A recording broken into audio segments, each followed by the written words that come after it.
Assalamu alaikum, peace be unto you. Welcome to Citizen Live. I'm your host, Haroon Khan.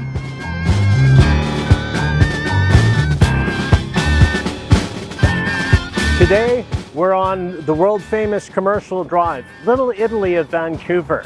A very special place, very diverse, but it is home to Vancouver's largest Italian community. And one of the fixtures of this community is the world-famous Calabria Cafe. This cafe has been operational for over 48 years, and generations have come here, and they've made it their go-to place for their cappuccino, lattes, food, you name it. It's a one-of-a-kind spot.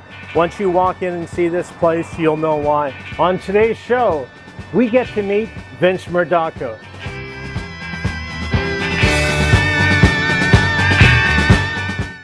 One of the co-owners of this place, of this family-run Cafe Calabria, for over 48 years. And today we're going to talk about Vince, about his life, his career, and his new movie, The Italians Are Coming. And guess what? The Italians are here. Come on in.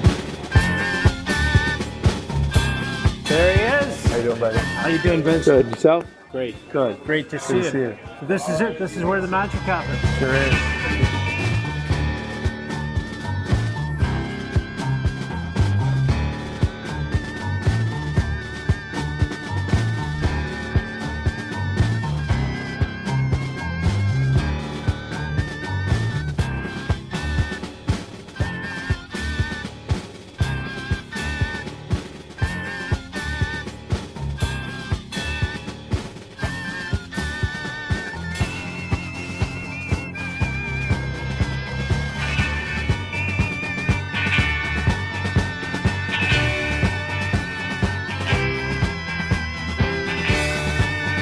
Welcome back to Citizen Live. I'm here with the legend, Vancouver's own, East Van's champion, Vince Murdocco. And we're in the world-famous Calabria Cafe. This place has been a fixture on the drive, and it's a landmark. 1976. Since 1976, yeah. So a lot of, that's almost close to 50 years, my friend. Pretty close. That makes me 40.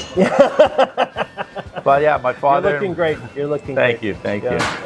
Yeah, my father and my other two brothers run this place, and you know, I try to help out as much as I can. Yeah, no, we see you behind the counter, and you know, some of the best coffee in town. Without a doubt. It comes in a glass mug, and it's amazing. Thank you. They've got everything. They got sandwiches. They've got the gelato. And the atmosphere. You can't buy this atmosphere. Like, we'll stroll around this place, and you can see that this is a true iconic landmark and an iconic family and an iconic man. Thanks, buddy. And congratulations. So you're off to Dallas? Yeah, Dallas, Texas. I'm getting inducted into the Martial Arts Hall of Fame.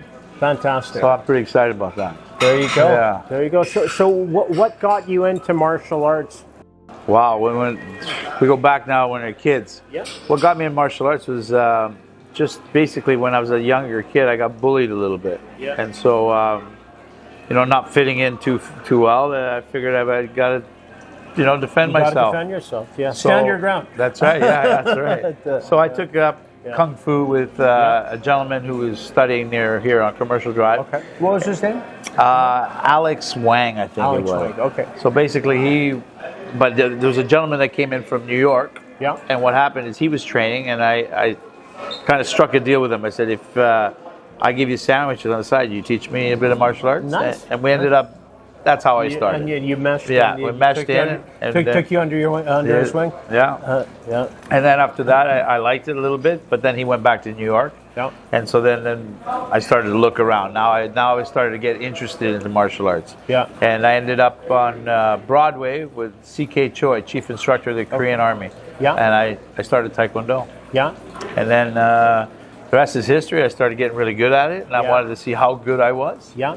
And so I started competing in tournaments. Yeah. And winning them. Yeah. So then I started getting more excited, and then I wanted to. You'd feel it. You get excited, right? Yeah. Especially when you're a kid that doesn't fit in with basketball or football. Yeah. I mean, I did all those sports, but I wasn't excelling in it. Yeah, and this was where you felt your whole self. I could actually hit something and break it and not feel bad about it. So, yeah, because it's a competition. It's a competition. Because they're out to get you, oh, too. for sure, for sure. But yeah, so I had a little bit of anger, I think it was. Right, so you work those anger issues out.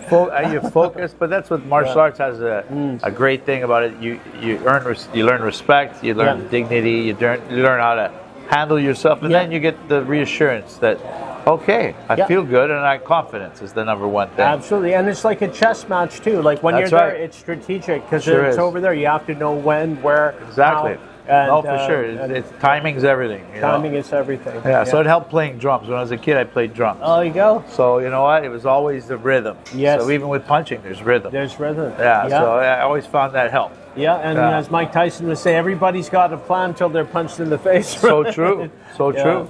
Yeah. Most people that get punched in the face, they don't come back to the next. No, they get dumbfounded. Yeah, exactly. Unless he's Italian. You're built for punishment. Huh? That's right. Rocky. There you go. Hit me again. Come on, harder. Crazy. So, we're here on the east side. We're on Commercial Drive, and this is Little Italy. It sure is. For Vancouver. It's a famous place, and when the World Cup is here, it doesn't matter what time of day, whether it's 2 a.m, 8 a.m, midnight, 2 a.m. Oh yeah, Commercial Drive is jammed. Packed. You got this. The only thing is we don't have TVs here. We're the only coffee shop that doesn't. Okay. Because we cater to. My father caters to families. To families. And so while all the men are out there, cheering the teams, we're taking care of the women and the kids. Ah, that's okay. So they come here. They come here to relax. Those matches go on for hours. And you know what? It's good that it brings a lot of activity to the drive, and why not? Because this is where basically the heart of it is. Right? It is. No, it's a really special place. We have a lot of history here, and it's always there's good. Well, right now it's decorated for Christmas, right? It is. Every year you've got that. Yeah, we got a few things here and there, more on the other side, but put some lights. I see Frank Sinatra, Sammy Davis, and Dean Martin. They've got their Christmas too. They're surrounded by angels. That's right. Just the way they should be. The way they should be. Yeah, exactly. Wouldn't that be nice to be back then? Eh? They were iconic. They were iconic. Yeah, they were so. They still are. And they still are. Legends live on. Legends live on. Yeah. So now the legend of Vince Murdocco. Oh my God. So you got into mixed martial arts. You're on Commercial Drive. In Vancouver, East Vancouver, there were always fights. And of course. And even in the 70s, 80s, there was the initial gang things that started happening. And there was street violence, fights would happen, and people would settle their disputes with their fists. But the good thing about when they settled their disputes with their fists, that was it. They'll come at you with a machine gun. That's right. Now it's revenge. It's no longer honorable, as they say. Get beat properly. If you open your mouth, you say the wrong thing. You held accountable, and you hug it out after. You become good friends. Yeah, I've seen it. Yes, I've seen it. I'll tell you a little story. We lived across the street from Gladstone. Yes. So Gladstone High School, and there was a guy. They got into a beef. Their girlfriends were there. They pounded each other mercilessly. Yeah. And they were both wearing Daytons. Wow. And then the one guy, he put the boots to the other guy. And, they're screaming, there's blood, and all. I was horrified. I was a little kid, and watching this unfold. And then when it was over, they lifted the other guy up, and they hugged it out, and that was it. And that taught me a lot of lessons. You're right. Those days aren't the same anymore. Those days aren't here. No, they're way different. That's why, it's always good just to mind your own business for a little bit. Yeah. Unless you can't. Yeah, and sometimes it's good to just walk away. Yeah, it is. And but when the time comes, and we hope it doesn't, but if it does, be prepared and learn how to defend yourself. Defend yourself. You got to defend yourself at all times. Yeah, I think so. That's what they said to Tyson. You got it. Yeah. Yeah. He was the best. Yeah. No, he was the best. The last fight that he's had, not so much. You know what? I'm happy that he got paid quite a bit. And you know what? He deserves it. You know, but he didn't need to go out that way. And no, but hopefully he gets a rematch. I think so. I think it's a big show. You know what? It's a big show. The Saudis are out there. They don't care. There may be an eye-melting offer, and they've already offered him. Yeah, they've offered him already. Yeah, so let's see what happens. He'll do it. Why not? He'll do it. You know what? It's a show. It wasn't boxing. Yes. So that let everybody know. The fight before with the girls was boxing. That was boxing. That was boxing. That was an amazing. So that to me is but when you see Tyson, you don't see that, and you go. Yeah. But you never know. You can sum it up. And now that he actually, got in, saw what it is, see what he did wrong, get in there, and actually be aggressive. Well, he could. You can always hope. You know what? We're in his corner. We're in your corner. I want to know how much money he lost that day, because you got to think everybody voted bet against the other guy. And you know what? The way Tyson looked pre-fight, dude, looked like an animal. He looked like an animal. So and then he comes in hobbling, can't even move. So if that's not a fix, I don't know what is. Or there's something happened. Right? Yeah, something happened. He forgot that he had to box.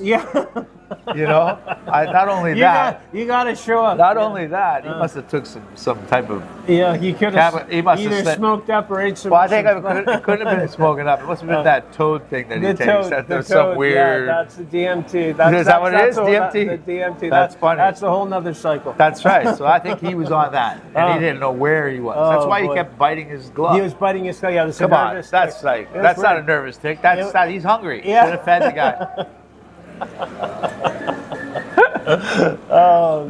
Crazy. There you go. All right, so from the boxing ring, the martial arts ring, for all of that, to the doja, to behind the cameras. That's right. So you've been in the film and TV business for a long time. What got you in? What happened is I went to Florida to fight, and when I was in Florida, I met a girl who ended up being a Penthouse Pet of the Year. There you go. That's a nice thing to do. That would be compelling. When you're young, it's what we look for. But we ended up seeing each other, and she came to Vancouver. And when she was coming to Vancouver, she was auditioning for a movie called Flesh Gordon. Yes. Meets the Cosmic Cheerleaders. Yeah. So she said to me, "Listen, I'm coming into town. And they're flying me in. And I just need for you to drive me because I don't know Vancouver." I said, "Love to take it." So I took her to the audition. And while I was taking her to the audition, she said to me, "Can you come up and meet the producers?" I said, "I don't want to meet the producers." I said, What am I going to meet them for? They look, because I know that she has, revealing shots, right? So she goes, no, it's not like that. I said, oh yeah, okay. So I said, okay, I'll come in. So I came in, and there was a poster of Flesh Gordon on the wall, like that one there. And then basically I look at it, and she goes, look, that guy looks like you. And I had blonde hair at the time, and I said, you know what? It does look like me. And so. She said, well, you should maybe audition for it. I said, no. So the producer came out, met me, and he looked at me, and he goes, you look like Flesh Gordon. You look like that guy. I said, really? I said, well, I guess. He goes, why don't you audition? I said, I don't audition. I said, I'm a fighter, she's the actress. Let's keep it that way. And then when we went home that night, she says, come on, Vince, imagine you getting the lead role with me. So I said, okay, I'll try. So I ended up auditioning, and then I got the part. You got the part. And she didn't.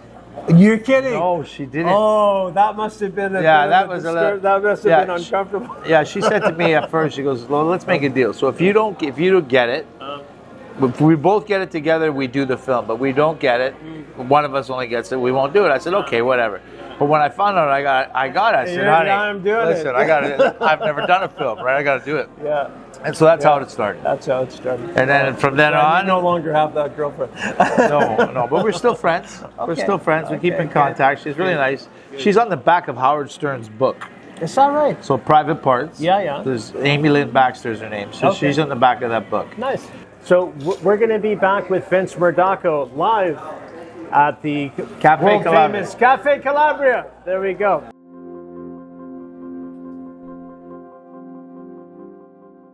I'm back here with Vince Murdocco at the world-famous Calabria Cafe on Vancouver's Commercial Drive. Vince, those lattes are amazing. They're need incredible. one. You need one, yeah. Or three, yeah. Yeah, well, that's why we're open. That's why you're open. So you've been open for a long time. 48 years this year. 48 years. It's long incredible. Time. My father has done it all by himself. Yeah. Basically, then my brothers helped out. Yeah. And then I went to LA for a little bit, so I didn't help out as much. Yeah. But now I'm back. Now you're back. You can't stay in LA forever. You can't. You got to get away.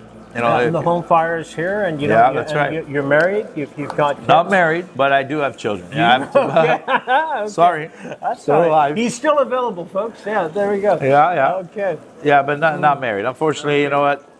you gotta get marriage is something that you have to have somebody work together with you. Yes, And unfortunately, there was no working together. It was, There you go. At but least unfortunately, you have the fruit of the union. You know, yeah. So I got that's- 2 great kids. Yeah. Yeah, and I have a stepdaughter. So everything's great. You know, I think that I'm fulfilled. You know, No, that's my kids are important. doing well. That's important. Yeah. So you know you raised a family here.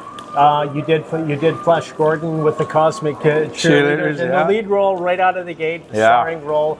And then you know we've got all these posters of all these films, and this is only a fraction That's right, of yeah. some of the films and TV projects you've been a part of. Yeah. Tell me a bit of some of the memorable films that you. Well, right after that, after Flash Gordon, I wanted to pursue the acting. Yeah. I started taking acting classes with Peter Breck Yeah. and stuff, and so I started getting my feet wet, trying to say that maybe this was a fluke, but now I got to learn Now something. you got to learn, yeah, right? Yeah. So then I auditioned for Kickboxer 2. Yeah. And I did it on camera and sent it in tape into LA. Yeah. My dad looks at me and he says, you know what, maybe you should just fly to LA. He goes, because you know what, tapes won't do you justice. Yeah, it's true. So my dad paid for me to go to LA. Yeah. I went and auditioned, and when I came back, it was like Easter Sunday. Yeah. Good Friday came, and I get a phone call said, I'm sorry, you didn't get the role. I'm like, I was devastated. Yeah. But then Easter Sunday came. They said, listen, we got some good news and bad news. I said, what's the good news? You've got the role. Yeah. What's the bad news? You got to be here Monday morning. Oh boy. And I said, wow.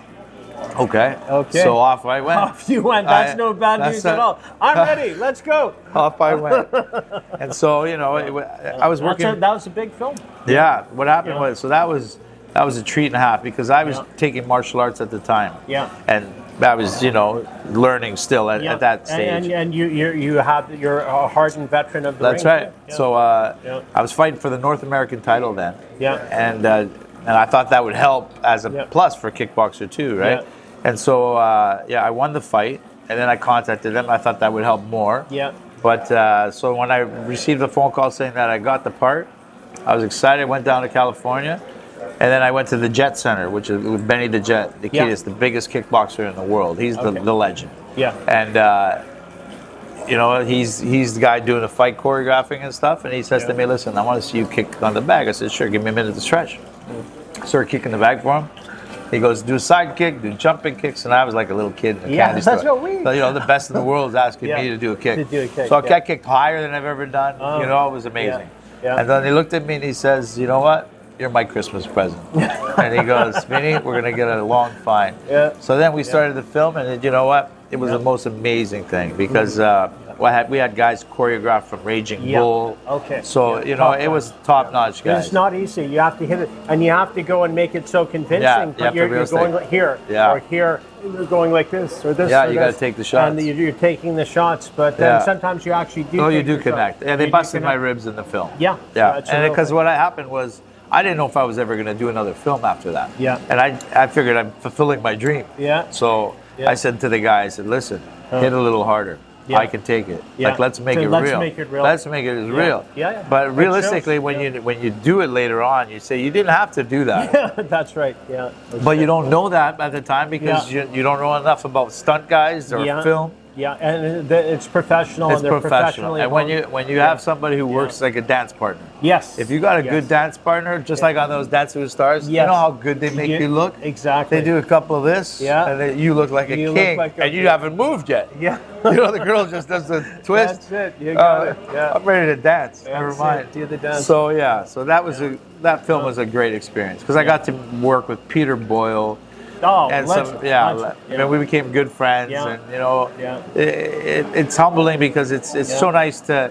I didn't even know who he was at first. Yeah. You know, and my parents knew who he was, Young but I Frankenstein. didn't. Yeah. And also Joey Bananas that he did a Mobster. See, so I didn't know these things. I knew who he was, but I didn't know. You didn't know the work. Yeah. So, but then later on, I educated myself and found out he was a top notch. I got a funny story. We went to a nightclub. Yeah. I go, "Peter, you want to go out tonight?" He goes, "Sure." I said, "Okay, let's go." So we're in Orange County, and there's a club called NYC. Okay. So he goes, "Hey, let's go there." Let's go there, yeah. Because he's from New York. Yeah. And so I said, "Listen, you see a big lineup." And I said, "Peter, don't worry, I'll get us in." So I go to the front, and I said, "Hey, listen, do you guys got any courtesy here? Because we're filming a movie, Kickboxer 2. Can we get in?" And so I'm still talking to this guy, and Peter comes up, and he walks in, and he goes, "Vince, are we having a problem here? And the guy looks at me and goes, Mr. Boyle. There you go. Grabs it, goes, come on in. And I said, Peter, what the hell did you wait for? If I knew you, they knew you like you're Godzilla. Exactly. Yeah, so when we came in, the owner there, we got treated like the red carpet. we had the red carpet. I said, Peter, don't ever do that to me again. Come up to the front. I'm trying to get us in. And then when he walked in, they just parted the seas. You know, it's nice to know people. He's a real talent. Yeah, for sure. Absolutely. And so that was a big splash. That was a big International splash. film. Yeah, it went well. Worldwide release. Still shown on TV That's to right. this day. That's right. It's still airing somewhere. That's right. Yeah, no. Every day. Yeah. Yeah. So I enjoyed that, and then after that, I just basically stayed in LA. Yeah. You know, I had an '01 green card where I was able to work, so I ended up staying and making more films. Yeah. And I got to know more people, and it was a great ride. You know what? So I stayed in LA for 10 years. Yeah. Did about 15, 20 films. Wow. And then after that, you know, I was losing that love. Yeah. It's a grind over there. Yeah. But it wasn't because I wasn't working. It was because I was missing my family. Of course. You know, when you come from a community that you're such a tight-knit family. Yeah, when you're Italian. Like, where's our boy? Yeah, so you know what? I was missing it a little bit. Vincenzo, where are you? Yeah, where's the troublemakers? There you go. So then I, came back and then started a family, and then, the rest is still acting. And then after that, what happened is I took a little break from acting. Yeah. And then I heard like all the big movies were coming here. X-Men 2, X-Men 3. Yeah. So what ended up happening is I met with a producer, and I said, listen, get me in. I said, I want to fight Wolverine. Yeah, there you go. And he says, have you done that before? I said, yeah, I'll show you I've done it. I'm North American kickboxing champion. Come on. So it ended up, he gave the tape to the stunt guy, and he says, congratulations, you're in X-Men 3. Yeah. So I did X-Men 3, Fantastic Four 2. Yeah. I did The Incredible Hulk. Yeah. I did X-Men something, Origins, and a few other ones. So I ended up doing a lot of Marvel films, and I'm a Marvel guy. Remember, it's a new phase of Marvel films. There's going to be a whole bunch more coming out of the pipe. Yeah, they're not going to stop now. So I was excited, right? Yeah. So I ended up getting back in it, and then my kids were like 3, 5 years old. Yeah. So what ended up happening is I took him on set to meet Wolverine. Yeah. And so Hugh Jackman. He was such a nice man. Sweetheart. Like, you know what? Yeah. He took the time for my kids. He even brought his claws, and then he removed them for my kids, and my kids are like blown away. Wow. And it was just so nice, Like I said, he's out of all the guys that there's a lot of great actors, but the ones that take a little time for the kids and fans, they're great human beings. And he's one of them. Yeah. Anyway, without a doubt, bar none. He took the time for my kids, and they were filming the last scene of the movie. Yeah. And he says, "Hold on here, I got to talk to these kids." Oh, and you know what? I love them for that. And there's a lot of good people out there, and you know what? Unfortunately, some actors and actresses aren't as friendly, and I get it. Sometimes they're getting drawn too much, but you know what? They got to take that time for especially for their fans. Oh, for sure. And they made big fans that day. My kids still talk about it. Of course. Yeah. Of course. So you don't forget those. No, you don't forget those moments. Yeah. So a lot of movies, you've done it all. Yeah. You've taken it back. You've been back on the drive. You're in a very iconic place here. Yeah. But you're back. I'm back, buddy. You're back, baby. Here we are. So this is the new project. Yes, I produced my own film. The Italians are coming. The Italians are coming. There we go. So so tell me about the film. So when I got back from LA, a bunch of people came up to me and said, "Listen, how about we do a film?" We do a film. I said, "Sure." I said, "Let me see the script." And so the script was kind of nice, and I said, "It's funny. 3 brothers take over a pizza joint." I said, "It's funny because I got 3 brothers." Yeah, exactly. And we don't have a pizza joint, but we have a coffee shop. And they deliver pizzas, and they little stick. They whack people for a living. So I go, that's great. Italians do that for a living. I said, so it sounded funny. I said, I'm involved. I said, oh, great. So we filmed it, and it was filmed in like 2010. Okay. And so what happened was it was really good, and then all of a sudden these producers of the show decided that they're going to go a different route. They wanted to they tried a few things that weren't good, and basically we had to stop filming the film. Yeah. So at one time, years go by, I said, listen, how about giving me the film back so I can finish it? Yeah. And they said, well, okay, yeah. So what happened is they messed up. Yeah. And I said, I'm not filming anymore for you guys. Yeah. So And so they couldn't finish the film. Yeah. So I contacted the director at the time. Yeah. I said, listen, let's finish this film, but I ain't gonna do it because you're not gonna. They were trying to double cross me, right? Yeah. I said, well, but I'll do it under one condition, that I own the film. Yeah. If you give me the film, I'll finish it for you. But if Yeah. you don't give me the film, I'm not gonna help you. Yeah. So they ended up. I acquired the film, and they said they give me a year to finish the film. And Yeah. if I don't finish the film in a year, It goes back. that goes back to them, or I get an extension. Sure. So I started filming and finishing the film. Yeah. And what happened is, like, just as it's running out, I said to them, "Can I get an extension? Yeah. Because we're almost finished, but we need a little bit more time." Yeah. And they denied me the extension. Really? So then I had two people that come here, and I said, "I just lost the film." They looked at me and they said, well, "What do you need?" And they're in the movie business. Yeah. So director Alan Harmon and his wife, Yeah. really great people. They said to me, "We'll help you, Vinny." And it was a month left before the film, before that we have to meet and give the film back. So it needed original score, original stuff, Yeah. and it had to be 120 minutes, etc., Yeah. to make it a full-length Make the feature. full-length feature, yeah. And they basically did it for me. Wow. They took my film Yeah. and they finished it for me. Amazing. And- I know Alan. and his Yeah, wife. so They're great Alan people. are great people, and great Cindy, yeah, she's my little angel. Yeah. So they pulled it off. Yes. And so what happened is, then when they wanted their film back, Cindy and Alan represented me and said, "Come to our lawyer's office. We're going to show you the film, and you no longer own it." And so they did it all, and basically I acquired it. Yeah. So then when I acquired it, now I can finish it properly. Yeah. So once I owned it, Yeah. so it's taken a few years takes because time. listen, Films are not money's easy. mon- It's a lot films of- aren't cheap. No, they're not. So They're not. so to do it right, Yeah. I basically with my own money put it through time. So years go by, but I got it down to where I wanted it. And the original name of the script of this was Salvador's Deli. Okay. And so I found that I was sleeping one day and I said, you know what, it's a great title, but it's artsy, which is artsy, great. yeah. And I said, I want to It's kind of. not a boutique. No, I art said, so what I picture, want to do is I want to kind of bring it to the masses. Yeah. And when I was listening to this ad when the soccer game were on, it goes, the guy goes, they go, is the British? He goes, the British are coming. And then did this commercial. Yeah. And they go, no, the Italians are coming. Oh. And then it showed then the the Italians scoring. the light bulb right went away. off, I said yeah, that'd be yeah. a great title for a Yeah, film. yeah. Because nowadays we're talking about streaming, right? Yes, So no exactly. one actually looks at the film. They look Yeah. at the title, and the title Yeah. means a lot. And it'll grab you. Yeah. It'll So when grab you. I said the Yeah. Italians are coming, I said I'm changing the title. Yeah. And so we did a couple tweaks here. Yeah. I have a good friend, who does editing. His name is Bray Norris. Yeah. Who's like one of the Shout best out at to it. Ray. Hey, Bray. So now we finished the film, and now we're just trying to find a distributor. We've had a few people I'm talking to, Yeah. but I want someone who can look at it and say, "This is what I'll do for you." I don't want to hear the song and dance. That's right, yeah. There are people out there who are real and know how to. They're real. Yeah. And you can get across all the streaming Exactly. platforms. And all you the don't have to. things, I don't want to do any of that. Yeah.